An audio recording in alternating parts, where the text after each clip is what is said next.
So if I laugh like that, I have a very loud voice. It's got a compressor on it. Oh, okay. Yeah, it'll chill out. It's Does great. it, can it deal with me is what I'm asking. It's got a compressor, so what we'll do- come up and What we'll do is we'll actually make it really boring, and so you won't laugh. Good luck.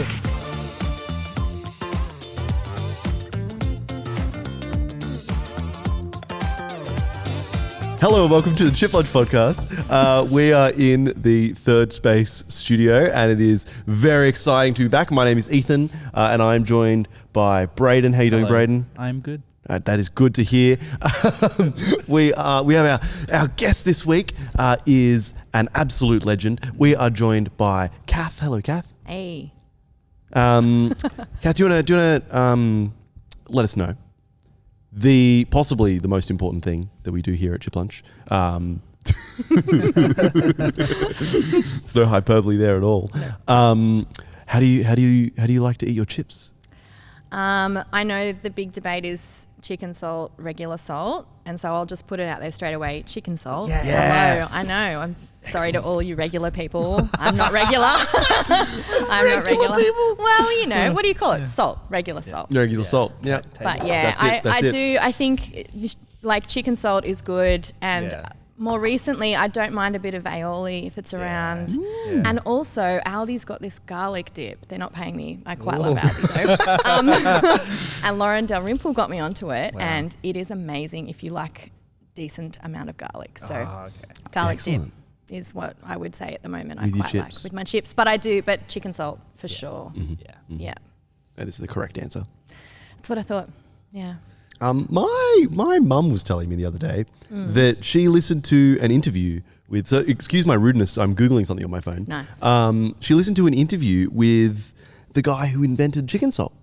And I can't remember, it was just on the radio. She was just like driving along and there was this interview with the dude, and apparently he said that that the ingredients are the recipe's a little different to how he started it.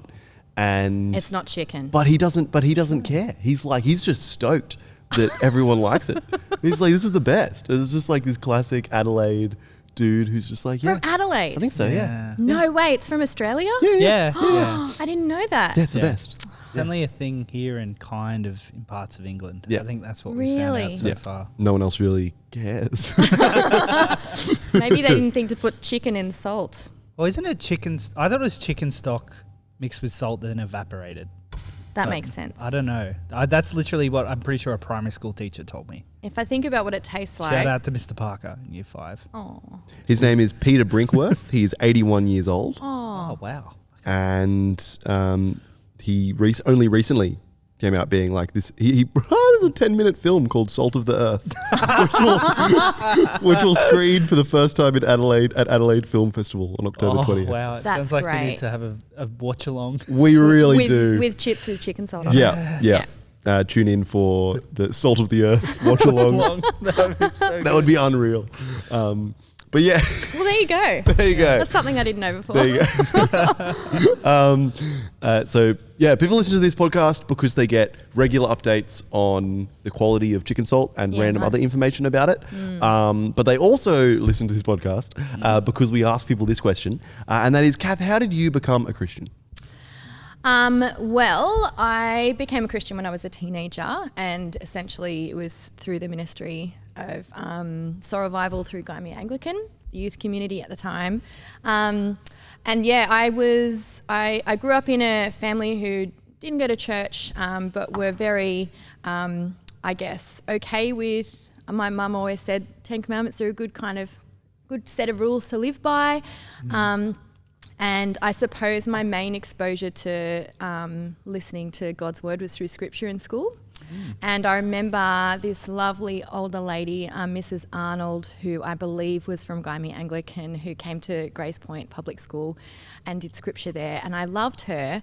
And she had these little prizes. It must have been the end of term. And I remember one of them was this little tortoiseshell mirror.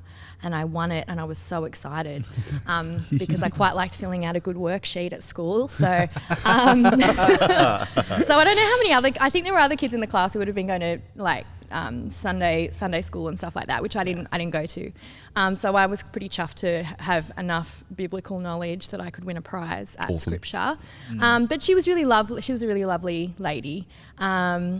And I often wondered, like, after becoming a Christian, whether, she must have been praying for the students that she taught and all of those sorts of things. So fast forward to high school, and some people may be surprised to know that at high school I was a little bit of a try-hard person. I was not cool. I super wanted to be cool. Like, I was like lots of teenagers. They either want to be cool, they really don't want to be cool. So, and then when you don't want to be cool, you often are. So that's the secret. That's the secret. Which I did not know then. So, and my parents were quite strict. So I wasn't allowed to go to parties without like parents there, which kind of reduced the terrible things I could have done, which was great for me now. But at the time, I really hated that. But I was allowed to go to youth group because there were sensible sensible people looking after these teenagers. It was like slightly older teenagers looking after. So thankfully they were not necessarily aware of all the things that initially were going on in the 90s in youth group. We survived. We're good. So I was allowed to go along, and I just found myself there. I think I got to the end of year 9, and a lot of the friends that I'd sort of come with weren't going anymore, and it was a bit of a thing to come along initially in year 9. Like everyone was coming, and then by the end of year 9, the people who were coming along were like, there was a reason they were coming along, and so for me, I remember, I distinctly remember Stu coming and giving a talk, and here's my first memory of your father, Ethan. So I'm like, I'm doing my thing with Fee Francesconi was my Bible study leader, and she's a wonderful, beautiful lady who I'm still very, very good friends with. And so we were kind of hanging out, and I just remember this crazy guy, like there was these sliding doors at, was it St. Tim's, like the little Grays Point, Rev 21. Yep. And he opened the sliding doors and shoved his head through, and it was a shaved head with like colours on it. And he said something, and you know how he puts his eyes real big? And he said something, and I was like, who is this guy? And someone was like, it's like the youth minister. And I was like, are you for real? So that was my first memory. And so he did this. For context, Rev 21 was the United 10 group. Oh yeah, thank you. It was for a while. There was a point where the youth ministry was an awesome, exciting size, and they had to get a separate extra external venue from Guymer Anglican. And so Rev 21, which was the group, they were meeting in Grace Point. Thank you for that context. It was all good. I was just chucking that out there. I think it's easy to just like. The story made sense without the context, but I thought it was fun to add, particularly with my dad with shaved hair and with lots of colours. That was just a thing he did a lot. I have a really really distinct memory of he had hair like mine and like he has now for a lot of his life. And actually longer, and anyway. And it was very red for quite a while, and I have a distinct memory of him. At Guymer Anglican one day for a youth thing that I just happened to be there for because I was young and he just let me run around. And I was suddenly at the very latest notice told that Dad was going to shave his head. I bawled. I'd like cried and cried because he was shaving his head. It was devastating. But he just then coloured it and made the most of it and was very silly. And that would have been fun for a kid anyway. By the time the colour came in, you're like, all right, this is good. Yeah, it was fine. It was good. But I was like, he's losing his identity. He's losing his... Yeah, it was wild. I was shook. But I don't know. I don't really actually truly understand why I was shook as I was. But anyway, this was not about... This is not of this. This is not a podcast about Ethan's deep-seated trauma. Well, there you go. Your haircut has an influence on other people. Exactly right. Yeah. So, Need to shave your head. We're not shaving my head. It's not happening. Even if we dye it different colours, I'm not doing it. Maybe next time. If Dave goes on the podcast. No, I'm not making that call. Actually, Dave might. will. That's happened now. Okay, yes. Yeah, saw Stu and was like, Yes. okay, what's going on? And then he gave a talk, and it was, I was, obviously the Holy Spirit was moving in me, and I was really engaged by it. And it was all about like, what are you basically congregating around? What are you hanging around? Are you here for parties? Are you here for money? And I realised that what was drawing me to come every week was wanting to hear more about who God was or is, and and who I am in His world, basically. So and so after that, I spoke to Fee, and I was like, oh, I'd like to pray, and so that was really exciting. And so they gave me a Bible. There was this box of Bibles on top of the fridge, which I thought was just like, it was like kind of sort of to give to people, but they were people's Bibles that had left. And it turns out it was this guy, Greg Masters. It was his Bible. Then years later I found out. Anyway, he was obviously fine with me having a Bible, but it was pretty funny, like that I had. Well, so they just like chucked you one of the ones on the fridge. Yeah. Well, because they were kind of like left there at some point, and so they just said, well, pass them on. So. That's awesome. Yeah. funny, So that was, and then, from then on, I've just, obviously, I've been really keen the last few years to learn more about the Bible and what's in it and what it says about God and the whole story. Because I feel like I've got a lot of great friends who have sort of grown up through many years learning lots of different things, and so I'm keen to learn more about that myself. So so that's my story. And I think for me, I've had some times that are harder to kind of in my walk, but being part of a community has been an incredibly important part of my journey, and having people who can kind of keep me accountable but also check in on me and see how I'm going, like that's I often wonder how people do that by themselves. Sometimes I encounter people who are like, oh, I don't need to go to church, or I don't need to hang out with other people and talk about the Bible, like it's a personal journey, and it absolutely is a personal journey. But I think one of the great blessings God gives people is other people who know Him and who can encourage you in His word. So that for me has been a really, really big thing, and the preciousness of having friends and you can have beautiful new friends as well, but having friends who are long term, that maybe you've gone through some stuff with, and maybe there's been some hard times where you're like, am I going to still be friends with this person? But you kind of come out the other side of something, and you are, and that actually makes your friendship deeper and stronger. So, God has done that, obviously. That's the thing. But, it's hard to see at the time, I think. Yeah. Particularly when you're struggling with something in particular. So, So, back to year 9. Yes. You became a Christian. Yep. And suddenly does much change? Like, how does... I think so. The group of friends I was in were none of those people were kind of coming to church or interested in anything. In my kind of clumsy way, I think I tried to talk to them about different things, and I just remember the message being like, no thanks, then just no. So I found that a bit hard to kind of just be, how do I explore this, and how do I be who I am? And still be in this group. Like, that changed who I was quite a bit, obviously. So I suppose in some ways that I felt a bit more disconnected from my original friendship group. Although friendship groups in high school, they go through ebbs and flows, don't they? What are you talking about? Oh, goodness me. I think it's quite lovely being like, I don't know, what is it now, 20 whatever years over that.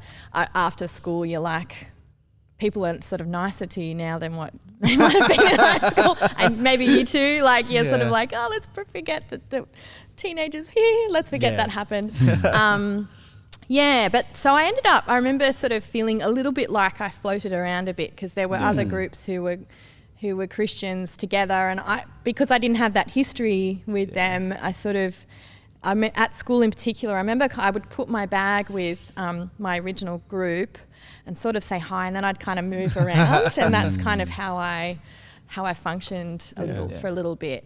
So that was an interesting time for me at school. But as I said, I was part of a Bible study of all different different girls. So it was just a girls' Bible study. Yeah. And we started in year 9, and we were some were from different schools, some were from different kind of, personality types. Like, we're all quite different, and we just maintained our Bible study for quite a while. And then, this year we went away for a week, and we hadn't done that, I think. And it was cool. It was really lovely. And, some of us are still walking with God. Some may not be, and some are sort of in a bit of a different journey. And so I think I really appreciate that, and it's a massive blessing to me. Still seeing Fee, who as I said, is wonderful. She might see this and be like, "Oh, stop it!" But it's true. I feel like Fee is quite an Easter egg in a lot of these podcasts. Oh, mate. She's like, She I pops don't up. know. She's like the end credit scene that'll come to fruition at some point with like some 6-part episode with Fee. She's really Nick Fury. Oh, she just charges Yes. so hard. Yeah. Yes. So good. She's invested a lot in a lot of people who are still serving in a hardcore way, I reckon, because she's a hardcore person. 100%. Yeah. Yeah. What high school did you go to? I went to Kirrawee High. Yeah. Woo. Reppin'. That's it. Yeah. So public high school. Yep. How did you find? I think a lot of people have major shifts. Did you do year 11 and 12? Yeah. How did you find that shift into year 11 and 12? Did you find it hard or easy?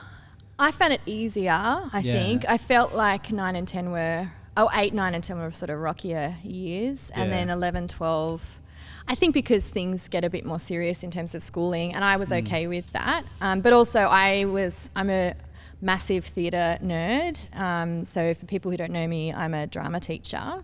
Yeah. And so my love of musicals I had a love of musicals before high school, but it absolutely grew at Kirrawee. Were you in any Kirrawee High musicals? I was in many a musical at Kirrawee.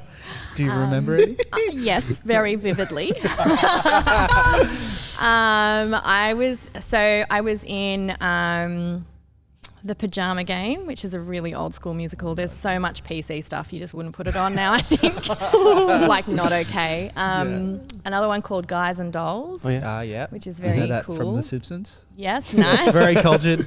Yeah, well done. Simpsons is they help everyone to get really those do. cultural references. And I also did in year 12 I did one called Bye Bye Birdie, and that was kind of like, it was like this Elvis character who was going off to war. It was very much based on the Elvis kind of, how he served for a while. And so, the thing, but again, there's quite a lot of PC stuff,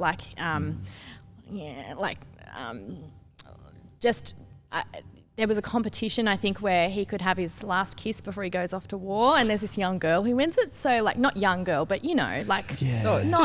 you just wouldn't. Not great. You'd think about the casting of that. Yeah. So I played the mum in that, and so which is appropriate because I just got called mum a lot when I was a teenager. I was the person in the group. I remember going, was it a Big Day Out or something like that? How bad is it that I can't remember that? But that's what happens when you get older. And I vividly remember going, this is before mobile phones. Yeah. We got there and everyone was like, all right, well, we'll meet back here. And I was like, what time? Where are we meeting exactly? Has everyone got their cardigan? And everyone was like, shut up, Mum. Yeah. I think every friendship group needs a mum. It's important. Yeah. So that was me. Yep. Yeah. So, yeah. Brayden's like, I was no. just trying to think through who in your friendship group got called mum, and then I realised who it was. Very funny. Yep. Coffee order. No way. You need to poke your head in and look at the camera with big eyes. Oh, can you? Because this is for... It's a reference. It's a reference.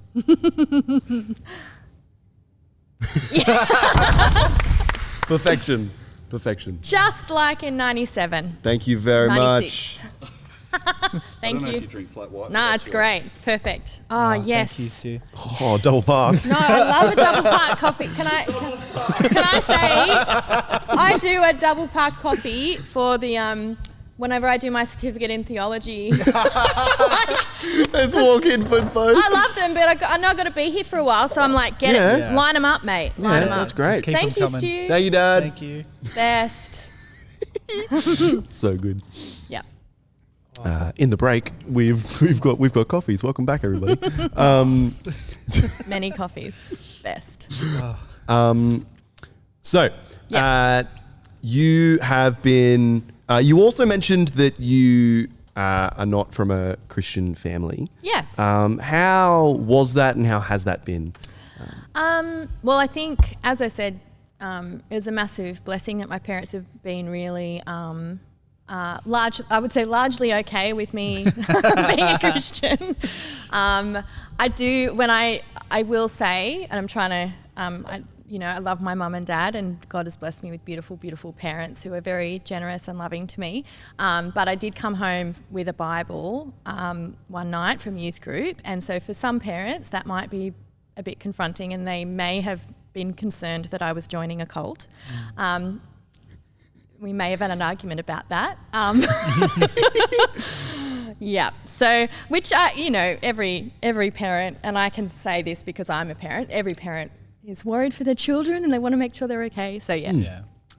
So there were a few times where it was, the time that you want to, how you use your time as a Christian is always a thing, I think, is something that you think about.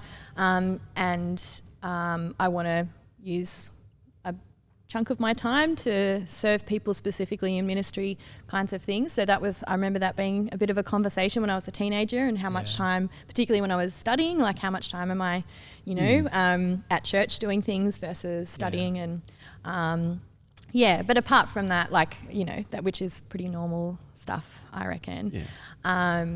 They've been very, very supportive and loving. I think there are a few things that can feel strange for people who aren't Christian or look strange as well. Choices you might make about different things, and but largely I've been very blessed that my parents have been very supportive and lovely, and I know it's not the case always with people. I do wonder as well, though, sometimes there's small subtle things with regards to friends and people when people find out you're Christian, or when you talk about different things or you don't talk about different things in a friendship group. And I do wonder whether maybe that has a bit of an impact on, I think that's had an impact on how, people who I might have hung out with and who I might, I don't know. I'm just, I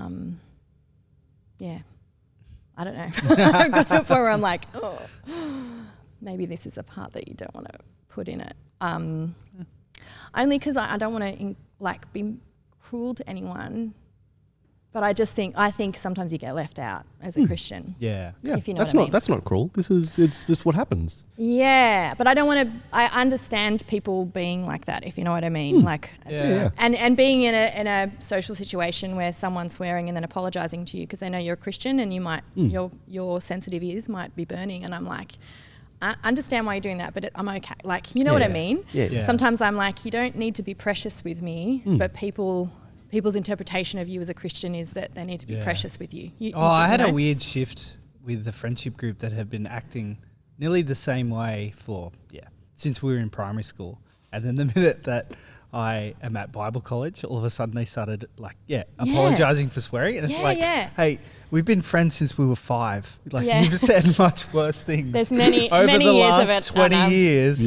Yeah. You don't need to say sorry for saying the F word. I've seen you do much worse things. You know what I mean? And it's a respectful, I think it's people trying to be respectful, and I get that.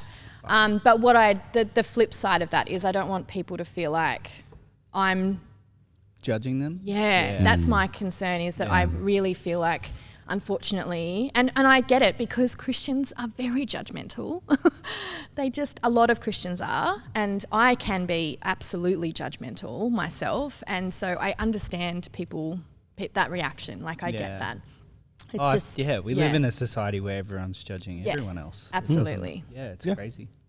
Yeah, and I think when you say I'm a Christian, people form an image in their mind of this is who you're going to be. Mm-hmm. Yeah.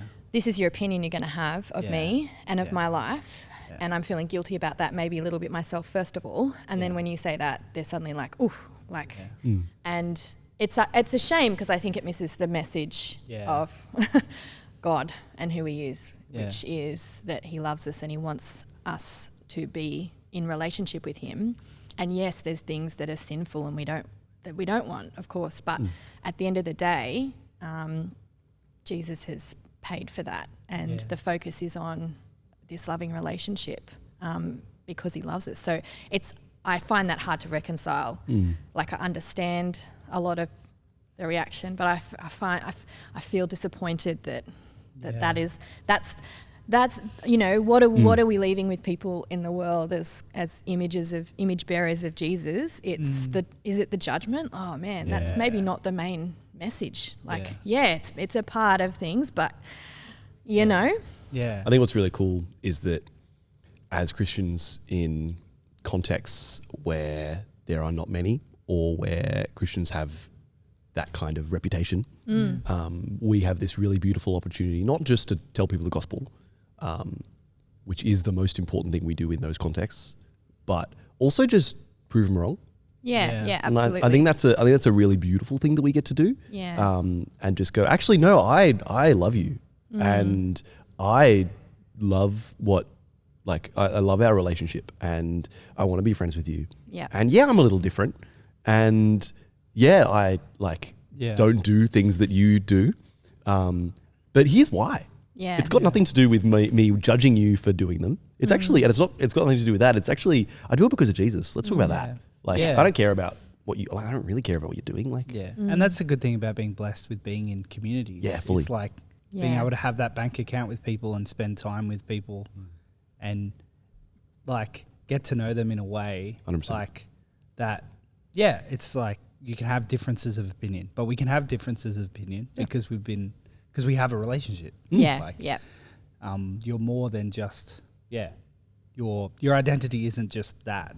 Though our identity is in Christ, and like we are trying completely, well and truly, like the best thing for anyone is the gospel, and the best thing is to have a relationship with Jesus.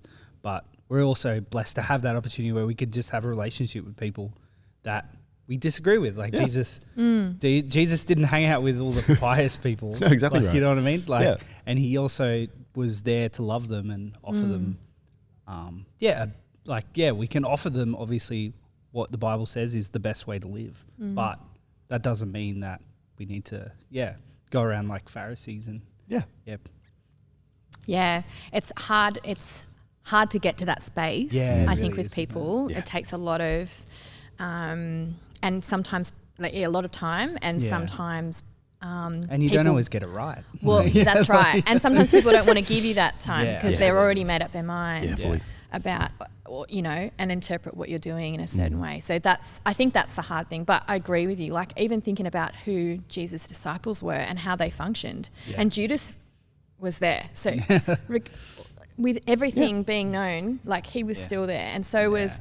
But even looking at how Peter functioned, like there's all these different people. And that's what I wish people could see. That's what I wish people knew and understood, because if they knew that, then they'd see themselves there too, in the sense that they could be accepted and part of that. Because there's just so much conversation around people and their identity at the moment and who they are, and not accepting certain identities because of certain reasons. And oh man, sometimes Christians wade into that in a really unhelpful way, and focus on the worldly identities that are being talked about and forget that there's one identity we really should be concerned about. That's it. And the others, don't matter in the end. I think it's a really cool thing to be able to do in relationship and in friendship with people. And you started by talking about the Christian community that you had when we were in Solis at Gaimir, and that you're still part of Soul Revival today, which is very exciting. But coming out of high school, You've still got those friends that you're doing Bible study with. You're still in that community. What kind of happened next? Well, I basically went straight to uni to do a teaching degree. Yeah.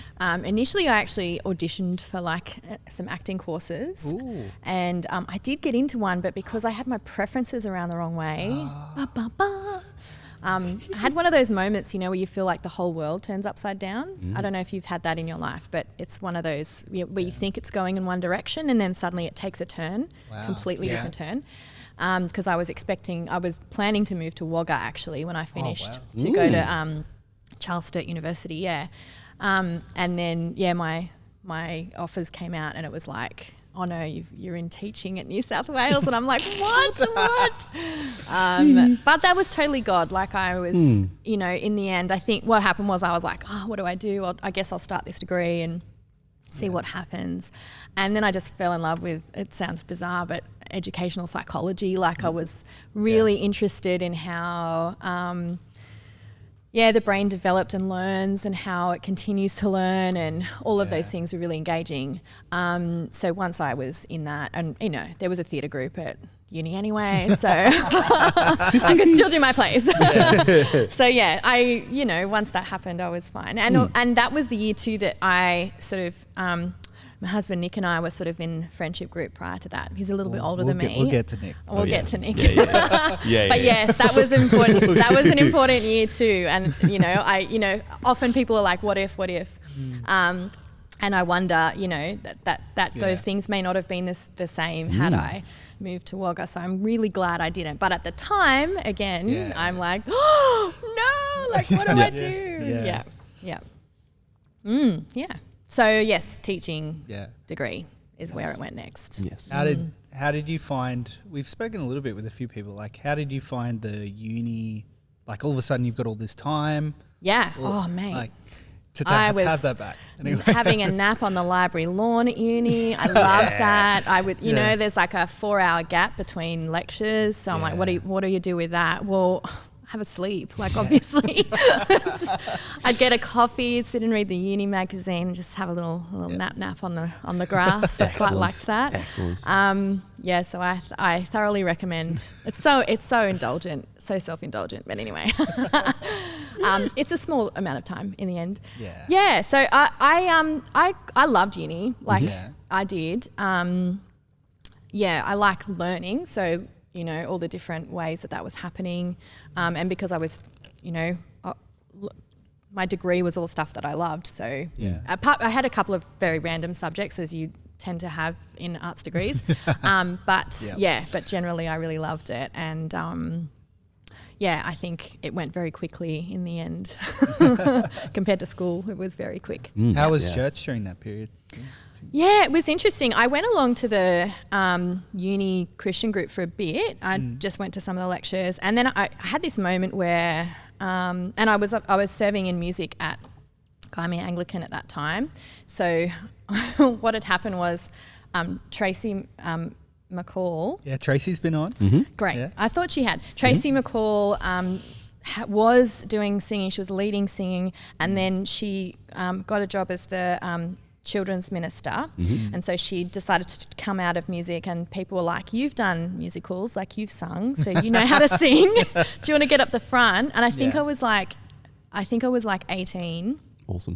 And I'm like, okay. And so my first week, I didn't realise though what they meant was just like actually lead though. And so my first week was like, and you're the lead person. And at the time, like I got paid out so mercilessly. Like I'm a rule follower generally, and particularly with board games. And just putting it out there.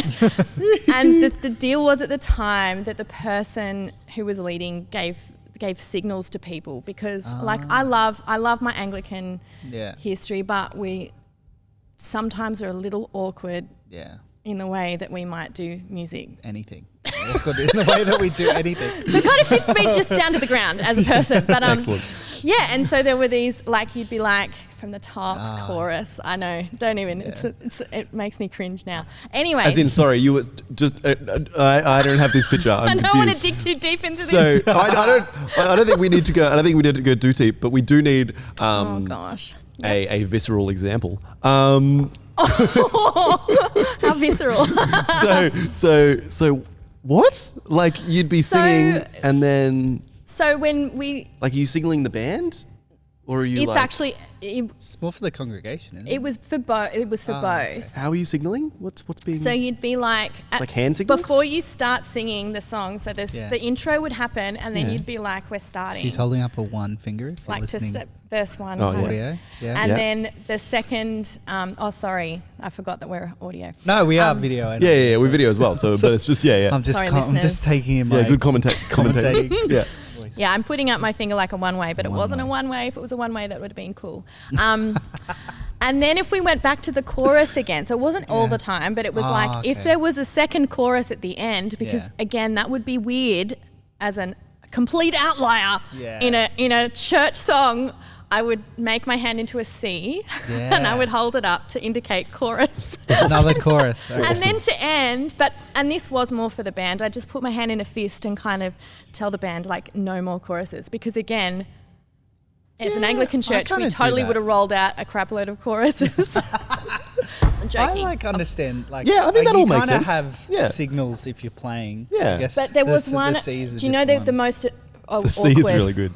Well, that's awkward, but the most awkward is that say you had the last line and you were going to do it 3 times to help the people who might concern themselves with that and not be sure about how many times you would go like this, three fingers. Oh, wow. Then Excellent. you 2 fingers, so you do the countdown, one yes. finger. Amazing. Just because, and this was, can I say this was before, again. Well, you'd have someone on the This was with the overhead slide. projector, and you literally had that like plastic printed with the lyrics printed, and the person would be moving it up and down according to the chorus, and so there was a little bit. So in my defense, really did need to help that person. You needed to help. Like, Can I just say Can't just though, flick back on the...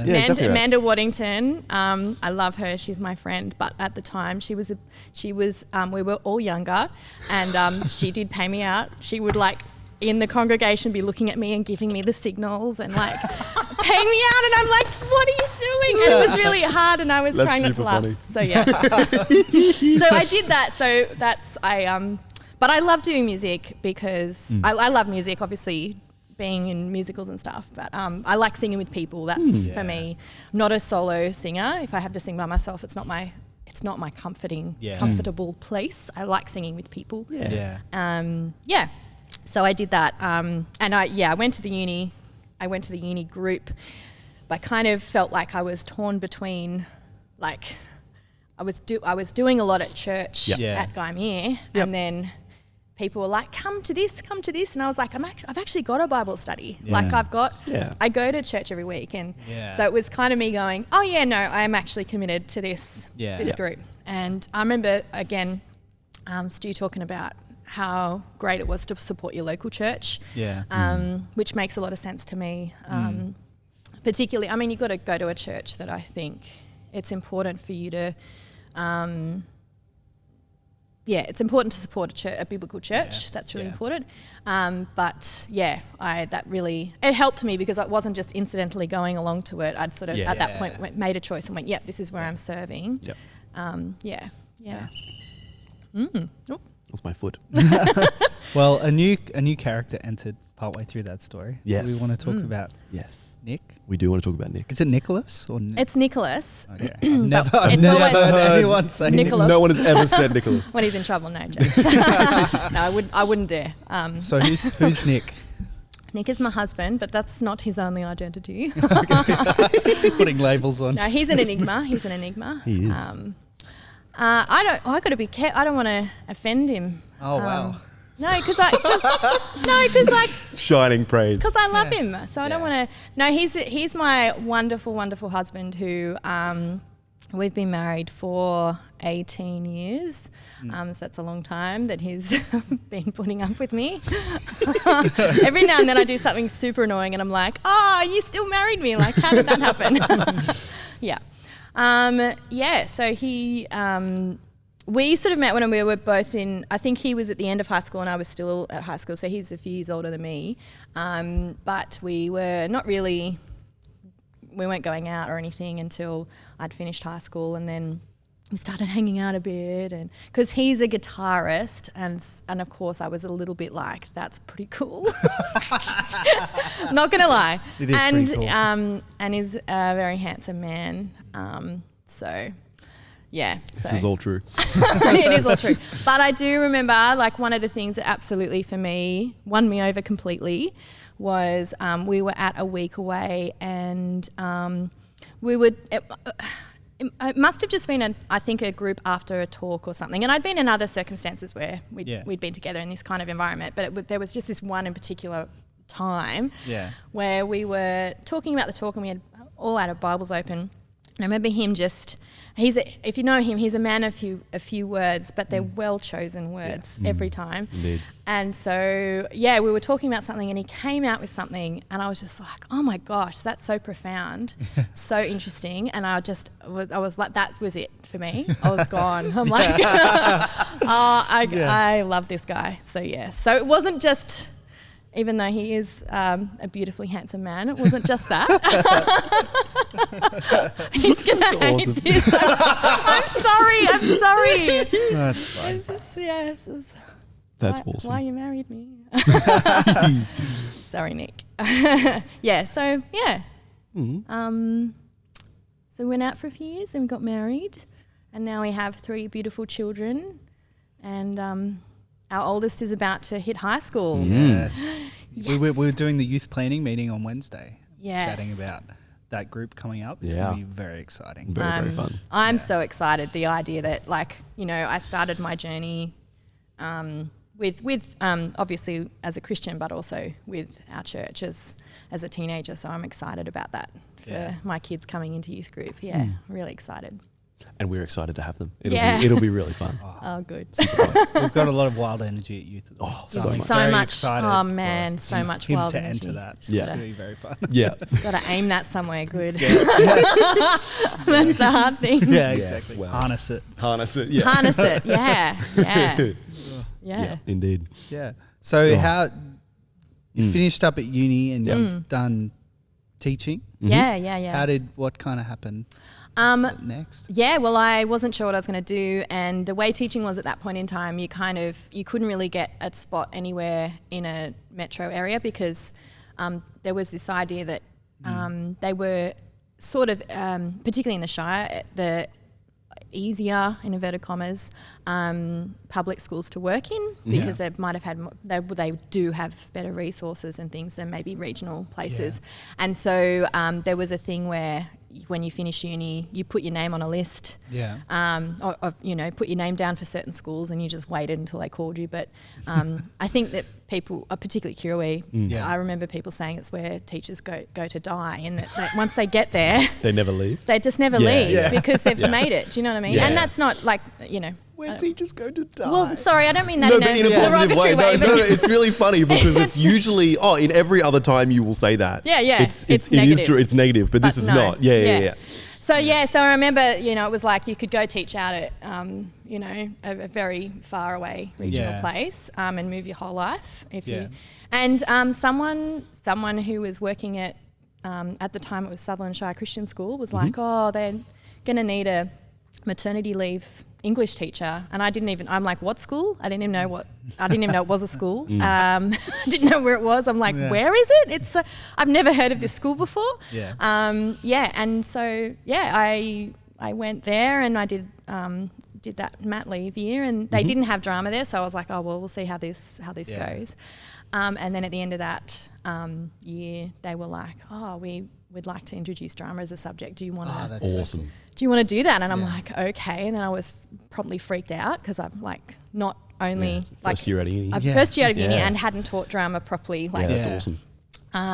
So my lovely high school drama teacher, Stephen Smith, who is amazing, and the hall is now named after him at Kirrawee High because he's so amazing, Yeah. and also an incredibly humble man as well. Yeah. He helped me a I lot. didn't know he was a legend. drama teacher. Yeah. That's he and another guy, Anthony Gullick, both Yeah. really crafted the musicals, and it's wouldn't be the way it is now without them. There you Yeah. go. So cool. That's really cool. Yeah. So again, I felt really blessed to be a part of that school in that way, and yeah. So now I'm still at Shire Christian School. So that was a long time ago. Like I finished uni in 2003, and and so it will be 20 years next year for me. That's such a God thing, though. Yeah. Like, you Really didn't, cool. you weren't sure about whether you were going to go into acting or teaching, and then that kind of happened, and then you end up at Shire, and I'm not sure because they're not doing drama, Yeah. just doing English, and then that opens up an opportunity, and it's really cool to see how he like used you to bless that community with something that you love doing. Yeah. Yeah. But also kind of like open doors as it goes along. Yeah. It's so cool. And I think it was like there's always the question like, where do I, as a teacher, do I teach in a public school? Do I teach in the private sector?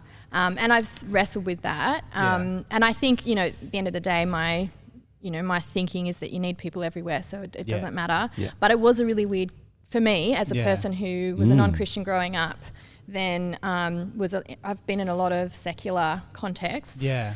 To go into a very Christian context where they were praying like at the end of the day and stuff. I was like, what on earth? Ethan's laughing. Yeah. I freaked out when I went to college. This is the first time in my whole life that I was super weird. completely surrounded by Christians, and I didn't enjoy it to begin with. I agree. found it very uncomfortable and weird. Yeah, it felt weird. And it's like as long as, I think the thing is it needs to be authentic for you. Yeah. So if it feels forced for you, that's the hard thing, I think. And not in a bad way. Like I love the fact that every day I go into school, into my work, and I can pray with people openly, and I can I can be I can talk about God, and I can speak into young people's lives in that way, in a really free way. And I know if I was in another context, I wouldn't be able to do that. Yeah, that's true. Fully. And like that's fine, and you need people. I just think you need people everywhere. And you need Christian teachers in Christian schools, and you need Christian teachers in public schools. Yeah. It doesn't work if they're all in one or the other. Yeah. I don't think the Christian school would work without Christian teachers. No, exactly right. No, pretty important. Yeah. I started dating Katie when she was in year 12 at Shire Christian School. Yes. I started dating Beck when she was in year 12 at Shire Christian School. I went to her graduation. Oh, yes. And Yes. it was in the school assembly, and the first thing they did was pray. Yeah, and I correct. was like, I was genuinely shaken. Like Yeah. I was like, this is really, I don't know. I think I just went into it expecting it just to be like school. Yeah. It was, cool, I'm just going to a school assembly. Yeah. They prayed first thing, and then they did two like Christian songs to like everyone gets up and sings, and I was like the most uncomfortable.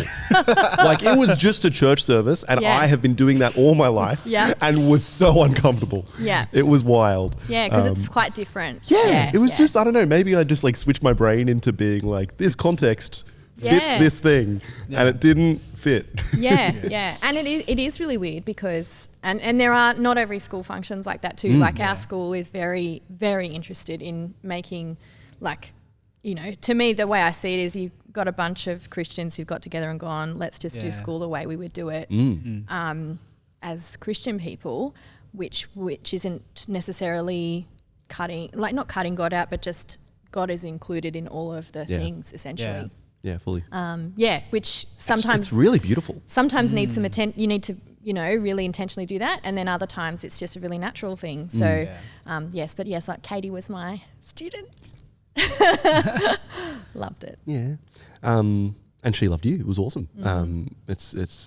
We've got some people at church that have been under your tutelage. Yeah, I think you came up in Gemma's episode. Yeah, you did come up in Gemma's episode. Yes. That's excellent, and it's really cool to be able to see that in your years as a teacher, you were able to have a really cool impact on young people. It's something that also shook me about Shire Christian School, coming from Kirrawee High, is Katie's relationships with her teachers were all positive and safe, but they were all impactful. Yeah. And I had just spent the last however many years of my life being like, cool, my teacher's my teacher, and now I'm done. Bye. Yeah. And maybe my year advisors had some impact, and maybe I had a few really good English teachers that had some impact. But like, the extent of their impact was showing me cool books to read and getting me cultured. Like, they weren't actually investing in my life. And it's really cool to see that you have been able to do that. And I've been able to see that by observing Katie, which is really cool and a great opportunity. But Jono mentioned it in his episode. He was talking about Inabara, moving to Inabara, and the way that Greg Crawshaw like really had a massive impact on his life and his personal faith, just from being his like roll call teacher, which really is wild. Cool. It's amazing. Really cool that that you have that opportunity to have that. I guess a relationship that's based on Jesus, which is like it's a much stronger than any other kind of relationship that you can have, which is pretty special to be in that opportunity, to have that with lots of students and get to share that together. I think it's such a massive time in a person's life, going through your teenage years as well. Like, sometimes I tell people I'm a teacher and they say, oh, primary school? I'm like, oh no, high school. And just watching people go, oh, like, whoa, that's, but you know, like, I get that, because that's some, and you would know, working in, with youth, like it is high times, but it's a massive privilege, because they're such important years in a person's life. And I was watching that show, Old People's Home for Teenagers. Apparently that's amazing. Oh, mate, amazing. I highly recommend it. I love the one with the 4-year-olds, but of course, you know, like, my heart is working with young people, and but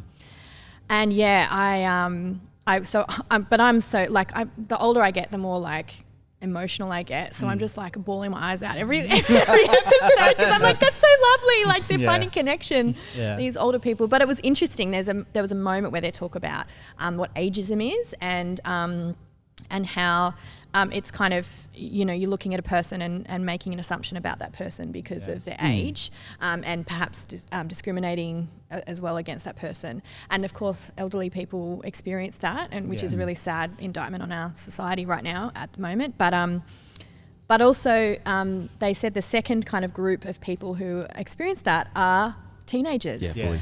And of course you see that, and it's so sad, because teenagers are potential always. And all they need is some people to go, we have hope in you, and you're going to be okay. And there are things coming for you that are really good. And you've got all of these things. You've got the things here that you need to, you know, to go to the next point. And the amount of, again, the amount of teenagers who are not feeling that right now is really sad. And I think that's the hard thing, is just them understanding that they're going to be okay. And and we've got we've got God to share with them. Like, exactly. It's huge. And that's, and you know, it's something that's, I know Stu's been saying since I was young, that people, many people who become a Christian, they become a Christian when they're a teenager. And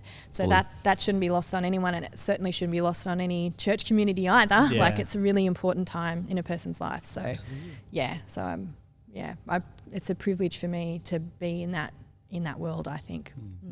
The one of the really cool things about that show, the Old Person's Home for Teenagers, or whatever it's called, is that what it's called? I think so, yeah. Is at Soli's we talk a lot about intergenerational ministry, and we talk about how important it is to hang out with people that are older than you and hang out with people that are younger than you. And what's so cool about that show is that they're just taking people at the ends of those spectrums and shoving them together. I think church does that really well. And I think if we're doing church right here at Soli's, we do it already. And I think that's really beautiful. Like, I have spent in my teenage years and now, and hopefully for the rest of my life, sitting down with older people at dinner and just being like, tell me some stories, like, let's just hang out and laugh, and there's so much, like, I don't know, we talk about wisdom a lot. It's like getting wisdom from people, but it's also just like, just be friends. Like, it actually is really beautiful. It doesn't have to be useful information. No, it doesn't at all. And it's really cool that it's still like happening. Like we were in the dinner line. I think it was this week or last week. I won't shout out which kid it was, but his dad was like, "Okay, we're gonna go sit down for dinner," and he's about, I don't know, not in primary school yet. Yeah. And he was like, "No, I'm going to sit with my big friends," and then just walked off and sat with My big friends. Sat with the teenagers from church. Oh, that was awesome. Nice. And was chatting to, and I ended up sitting there as well, and we were having a great conversation. But yeah, I think that's the kind of environment you want, where it's like, no, they're not different to me. They're not teenagers. No, they're just my big friends. Yeah. Just my big friends. Yeah. And like I had a great conversation with, that night I sat with the youth for dinner, and I sat with a bunch of dudes who are probably my dad's age. And then I ended up hanging out with, just like, I kind of ran the gambit on Saturday night, and it was the best. Yeah. Just like, it's such cool to have that opportunity over, whether it's over a meal or over something else. Like, it's cool that church community offers that opportunity every Saturday, Friday, Sunday, whenever you're doing it, to kind of hang out with people that you don't. Yeah, it's. I think the teenagers in the old. I don't want to say old person's home, in the retirement home, is like, it's nice that they're putting them in that opportunity, but it's also kind of sad that they don't naturally.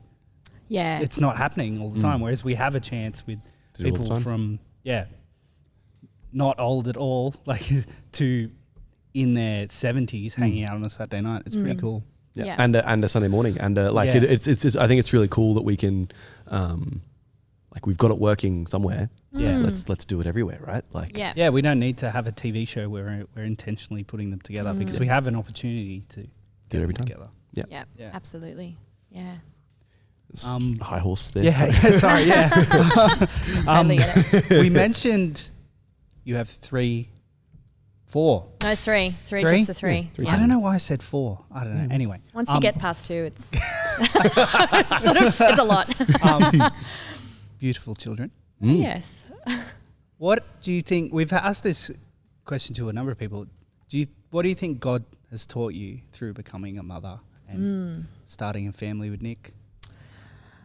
Some patience. Some. I'm not always patient. I think I like to be in control of things, and even though it may not look like it to some people because of the way I live my life, I do like things to be like in neat and in order and organised. I quite like that. It's like you're organised. It's like I like it. I'm not always organised. There's the two. And I would say that, like, I would say probably prior to kids, I had more opportunity to control those realms than I did after. And I think just learning that I am not in control. Yeah. God has taught me that. And it's something I just have to keep learning, and I think I'll have to keep learning until I die, that I'm not in control, because my default is to want to go, I can do that and I can do it myself. Yeah. And I can do it the way I want it. So that's a kind of a default for me that I'm aware of, and I became more aware of after having kids. Because kids are how they are, and you can do some things to help, but you can't ultimately control them, you know. Yeah. And also just the fact that, I don't know, it's such a massive responsibility having this person that is alive that you have to look after. I don't know if anyone else has said that, but I'm like, I just remember when I had my first child and Levi, and we sort of got out of the hospital, and it was also maybe like there's this thing that happens a few days after you have a baby for a woman where it's like you get the blues. They call it the second or third day blues or whatever. Yeah. And I think mine was a few days after that. So by the time we were getting in the car, like we're putting this little tiny baby in the car that was really fragile, and there were no people around to help us. And I was like, oh my gosh, like, what are we doing? Like, like it was a bit frightening. So that to me, the gravity of that responsibility made me kind of go, this is, God's given you this person. Like this is a person He's created. Yeah. And He's given you this person to look after. And not just in a safety, but also in as a person who's introducing this person to who God is, and making, and as they grow, like your role as a parent shifts. You know, like I know myself being a teacher of teenagers don't always want to listen to what their parents have to say. Yeah. And that's normal and developmentally appropriate. And so then what am I putting around my children that are going to help them in their walk with God? And again, we come back to community and how important it is to have a place for young people in our community as a church. Yeah. And actually, like, you know, I think if we think about things like how are we helping our children grow into knowing who God is, like that, having that space in their teenage years is crucial. Because otherwise they'll find a space elsewhere. They'll find a space where people are making spaces for them in lots of places. So we need to have a think about what that looks like. And I think we do it so well here because it's, you know, essentially the church is born from a youth community, and so it's much more natural for us to be doing that. I feel, which I obviously appreciate. And just from my own personal experience, but I just think generally, as a community of people who want to share the love of God, like these are people who, we need to have a think about how we do that with young people. So and I think it's really cool that now we have a bunch of people who have come to faith through the youth group that are now having kids coming into the youth group and things like that. It's really cool. It's crazy. And it's crazy because it's a testament to the long-term nature of this, like of this community. It's not a testament to, like, it's not crazy. I don't know. It's not crazy because it's like, oh, look how the time has gone by, which is true. Like it is, that is crazy. But it's the real beautiful impact of it is just like, oh, we're still here and we're not going anywhere. And because we want to be friends because of Jesus. And that's really beautiful. And Levi, who's coming up now, he's like, we're going to be like, come hang out. Like, we want you in this friendship group forever. Like, there's been jokes about Soul Revival retirement home getting started for the, like. It's not a bad idea. But yeah, like the jokes like that happen because of the commitment to friendship together. It's really beautiful. And I think if you, as we sort of said before, when everything's centered around Jesus, it's not around other things. So other things can fall away, and people do move through their life and have different things happen. And that's the thing. Of course. That you kind of go, well, it doesn't matter what then happens. Like that doesn't matter. In friendship groups, stuff can happen and you can just be like, that's it. And, we have this beautiful community. My kids play soccer and we've got this beautiful soccer community and we hang out. Sometimes we hang out, but in the off season, we just don't tend to because we're around for that. So, I love that about a community centered around Jesus, because you can go away and do all of these things and still come back and it's still here.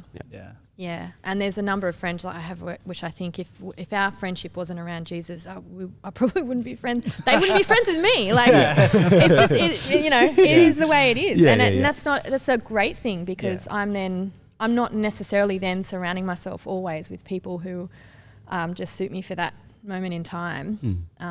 It's actually people who are maybe I might struggle with and they might struggle with me, but we're refining each other. And it's not an echo chamber of, the same. Because you get, despite what people might think, you do get a lot of very different people in a church community. Yeah, absolutely. Yeah. Very, very cool. Well, I think that's a nice spot to kind of close up, I think, talking about retirement homes. Definitely. I think we do have one more question though. And that question is, if you could go back and talk to your past self at any point, would there be any advice you'd give? Yes. How long do I have? So much advice. Wisdom that I need to, that I can, and I would need to tell myself now as well. I think one thing is I remember it's good to be very clear on your your values and your beliefs, that's really helpful. But I reckon when I was younger, I was much more black and white about things in an unhelpful way. Yeah.